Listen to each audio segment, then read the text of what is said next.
ছোটবেলায় বড়বেলায় কারা কারা ঢাকা চিড়িয়াখানা ঘুরেছেন বলেন তো? চলেন আজকে আমরা ঘুরে আসি সবাই মিলে রংপুর চিড়িয়াখানা থেকে। যদিও রংপুর চিড়িয়াখানা ছোট্ট, ঢাকার চিড়িয়াখানা বিশাল বড়। ঢাকার চিড়িয়াখানা এক পাশ থেকে হাঁটা শুরু করলে সকালে হাঁটা শুরু করলেই সন্ধ্যা হয়ে যায়, কিন্তু আমাদের রংপুরের চিড়িয়াখানা এত ছোট্ট, এটা এক বেলাতেই আমরা ঘুরে দেখে ফেলেছি। আসসালামু আলাইকুম গাইস, কেমন আছেন সবাই? আশা করছি সবাই ভালো আছেন। আমার ভাইয়ের কাজিন, মানে আমার কাজিনের বিয়ে শেষ করে আমরা পরের দিন হচ্ছে গিয়ে সবাই রিল্যাক্স করছি, কেউ বাসতে বেরোনির রেস্ট নিয়েছি, কারণ আমার রেস্ট টাইম ছিল। বাট তার পরের দিন আমরা হচ্ছে সবাই মিলে চিড়িয়াখানায় ঘুরতে যাচ্ছিলাম। আমরা প্ল্যান করছি যে আমরা আসলে সবাই মিলে কোথায় যাইতে পারবো। তো রংপুরে আসলে ঢাকার মতো এত ঘোরার প্লেস নাই, রংপুরে ঘোরার প্লেসও খুব কম। সো আমরা চিন্তা করছি আমরা আজকে দুই একটা জায়গায় ঘুরতে যাব। আমরা যত ভাই বোন, তারপর ভাইয়ের ওয়াইফ যারা আছি সবাই মিলে যাব। কিন্তু এখানে একজন মিসিং ছিল, কিন্তু সে আমাদের পরের প্লেসে অ্যাটেন্ড হয়েছে। বাট কে মিসিং ছিল সেটা এখন বলবো না, সেটা হচ্ছে টুইস্ট। আমাদের জন্য ভাই অটো নিয়ে এসেছে, যদি আমার ভাইয়ের গাড়ি আছে, কিন্তু ওই দিন গাড়ি একটা কাজে ব্যস্ত ছিল, তাই আমরা হচ্ছে ভাবছি আমরা সবাই মিলে অটো দিয়ে যাব। সবসময় তো আর গাড়িতে চড়তে ভাল লাগে না, অটোর মজাও আলাদা। তো আমরা হচ্ছে সবাই মিলে রওনা দিয়ে দিছি। আমার আসলে রংপুরের রাস্তাঘাট অনেক ভালো লাগে, কেন এটা ঢাকার মতো তো ময়লা না, পুরা নিট অ্যান্ড ক্লিন থাকে অলওয়েজ রাস্তা। কারণ হচ্ছে কি ওরা সবসময়, মানে কি ওরা অনেক পরিষ্কার পরিচ্ছন্ন থাকার চেষ্টা করে। তারপর হচ্ছে আমরা চিড়িয়াখানায় পৌঁছে গেছি। পৌঁছাও নাই, রাস্তার মাঝখানে হচ্ছে গিয়ে এরা দুই ভাই মিলে দেখেন কি শুরু করছে। এটা হচ্ছে গিয়ে কেউ যদি কাউকে টাচ করতে পারে তাহলে সে তাকে মারবে। মানে এই বুড়া বয়সে তাদের এই সবও খেলতে ইচ্ছা করে। পাশে যে একটা ছোট ভাই আছে তারও যে খেলতে ইচ্ছা করতে পারে সেটা তারা ভুলে গেছে। যাই হোক, অবশেষে হচ্ছে গিয়ে আমরা চিড়িয়াখানা পৌঁছে গেছি। বাট রংপুরে ভাই এত গরম ছিল বলার মতো না। এখানে কিন্তু আমরা সবাই ভাই বোন, তারপর হচ্ছে আমার ভাইয়ের ওয়াইফ, এরাই শুধুমাত্র। আমার আম্মু হচ্ছে গিয়ে বড়, মানে আর হচ্ছে বড় এখানে কেউ নাই। আমার বোন, আমার ভাইয়ের ওয়াইফ, এই যে ভাই তার ওয়াইফ, ছোট ভাইয়ের ওয়াইফও আছে ওই যে পিছনে, ওই একমাত্র শাড়ি পরছে, নতুন বউ, শাড়ি তো পরতেই হবে। তারপর হচ্ছে আমরা সব কাজিনরা মিলে ওয়েট করতেছি। আমার ভাই গেছে টিকিট কাটতে, আমার আম্মু বলছে আমি টিকিট কাটি, কিন্তু আমার ভাই বলছে না, রংপুরে যেহেতু আপনারা অনেক বছর পরে ঘুরতে আসেন, তো রংপুরের ঘোরাঘুরির খরচ হচ্ছে আমার। তারপর আমরা টিকিট কাটছি, টিকিট কাটার পর ভিতরে ঢুকে গেছি। আমরা ঢাকা চিড়িয়াখানা ফার্স্টে ঢুকেই হচ্ছে দেখি বাদর, কিন্তু এইখানে তো আমরা ফার্স্টে বাদর দেখিনি। এইখানে ফার্স্টে আমরা কি দেখছি, ফার্স্টে হচ্ছে আমরা, এটা মানে শকুন ছিল। যাই হোক, আমি আসলে খুব শর্ট টাইমের জন্য আমরা গেছি, তো ওইভাবে দেখতেও পাইনি পাখি। আসলে এটা পাখি ছিল যেহেতু, তার মানে ফার্স্টে শকুনই ছিল। এই যে এখানে হচ্ছে গিয়া আরেকটা শকুন ছিল।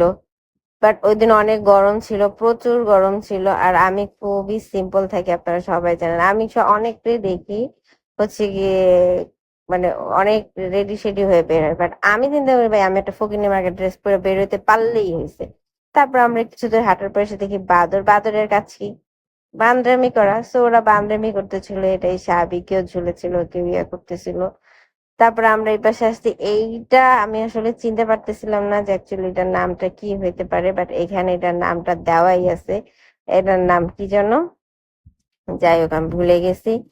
তারপর হচ্ছে আমরা হরিণের কাছে আসছি। ঢাকার চিড়িয়াখানায় হরিণটা আমরা লাস্টে বের হওয়ার সময় দেখি, বাট এই চিড়িয়াখানায় হরিণটা কাছেই, মানে লাস্টে দেখা হয় না, কাছেই।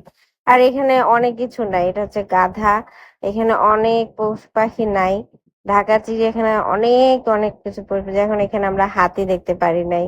এখানে একটা বসার প্লেসে দেখেন সবাই জোড়ায় জোড়ায় জোড়ায় জোড়ায় সবাই প্রেম করতেছে। মানে এগুলো দেখলে কার সহ্য হয় বলেন? আর এখানে অনেক গাধা, অনেক গাধা। আমি তারপরে অনেক করে হাঁটতে হাঁটতে দেখি কি দুইটা মেয়ে একই ড্রেস পরে আর একটা ছেলে। আমি চিন্তা করতেছি এখানে এই ছেলের আর গার্লফ্রেন্ডটা কে। তারপর আমরা বাঘের খাঁচার সামনে চলে গেছি, বাঘ ঘুমাইতেছিল, বেচারাও গরমে অনেকটা, অ্যাকচুয়ালি বলতে পারবো না বেচারা না বেচারি, কিন্তু সে যে গরমে প্রচুর পরিমাণে ক্লান্ত এটা আমরা বুঝতে পারতেছি না। তারপর আমরা সিংহের খাঁচার সামনে গেছি, সেও প্রচুর পরিমাণে ক্লান্ত, সেও ঘুমাইতেছিল। এখানেও বসার প্লেস করা দরকার ছিল, কিন্তু ওরা এখানে বসার প্লেস করে নাই। দেখেন গরমে সবাই ঘুমাইতেছে। এটা কুমির না যেন সরীসৃপ, কোনো নড়াচড়া নাই, কোনো কিছু নাই, একদম পানির মধ্যে একদম স্টিল হয়ে আছে। তার মানে বুঝেন গরমে আমাদের কি অবস্থা খারাপ, ওরা পানিতে আছে, ওদের অবস্থাও খারাপ। এই দেখছেন সিংহের অবস্থা খারাপ, ঘুমাইতেছে। সিংহটা অবশ্যই, এখানকার সিংহটা আমি জানি না ও অসুস্থ নাকি নাকি গরমে ওর অবস্থা খারাপ। অনেক শুকনা, মানে আমাদের ঢাকার সিংহ যেমন তরতাজা মোটা সোটা, এখানকার সিংহটা হচ্ছে অনেক শুকনা শুকনা। আমার ভাইয়ের বউ হচ্ছে গিয়ে শাড়ি পরে, ওকে আমি জিজ্ঞেস করছি যে তুমি এই গরমে কেমনে শাড়ি পরে এসো, আমরা তো জামা পরেই থাকতে পারতেছি না। ও বলতেছে নতুন বউ তাই হচ্ছে পরছে। দেখেন মাঠে আমরা হচ্ছে গিয়ে ঘোড়া খুঁজতেছিলাম, বাট ঘোড়া তো পাই, এটা ঘোড়া না, এটা অ্যাকচুয়ালি ঘোড়াই মনে হয়। ওরা মাঠে ছেড়ে দিছে, ঘাস খাইতেছিল। কিছু দূর হাঁটার পরে দেখি কি এখানে বক। এমনিতে তো আমরা ঢাকা শহরে বাইরে বক টক দেখতে পাই না, বক দেখতে হলে আমাদের চিড়িয়াখানায় যাইতে হয়। এবার সে খরগোশও আছে। যাক, অনেকেই হচ্ছে গিয়ে এগুলা দেখতে পারে না, so এই সাইডটা হচ্ছে গিয়ে জনসাধারণের প্রবেশ নিষেধ। অনেক ঔষধি গাছ আছে। এটা হচ্ছে বন বিড়াল। সাধারণত বন বিড়াল তো দেখা যায় না, বাট এইটাকে আমরা ঠিক মতো দেখতেও পাইনি, ও হচ্ছে গিয়ে একদম ভিতরে ছিল, তাই আমরা দেখতে পাইনি। এটা মানে কি যেন ভুলে গেছি আমি, এটা হচ্ছে অজগর সাপ। ঢাকা শহরে সাপের একটা আলাদা জায়গাই আছে, বাট এখানে আমরা এই একটাই সাপ দেখছি, আর কোনো সাপ দেখি নাই। কিছুদিন হাঁটতে হাঁটতে হাঁটতে আমরা দেখলাম শকুন।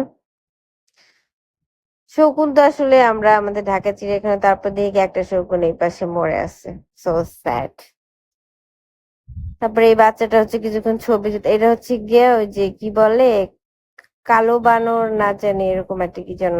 অনেক আসলে আমরা আসলে শর্ট টাইমের জন্য গেছি, তো আমরা পুরাটা যতটুকু কাভার করতে পারছি পুরাটা কাভার টাভার করছি।